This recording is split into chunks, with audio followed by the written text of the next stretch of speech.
முன்னாடி உட்கார வச்சிருக்கேன். என்கிட்ட வேலை செய்யன்னு கேட்குறேன்றதுனால நான் உனக்கு கெஞ்சிறேன்னு அர்த்தம் கிடையாது. நீ என்ன செய்யணும்னு உனக்கு நான் சொல்றேன். என்னாண்ட வேலை செய்யணும் நான் உனக்கு சொல்றேன். புரியுதா உனக்கு?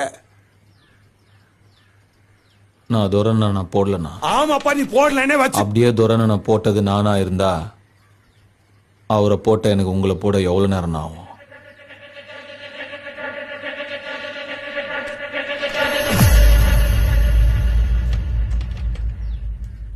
ஆனா நான் போடல.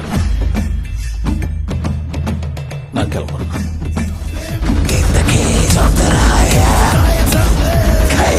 வச்சு பாரு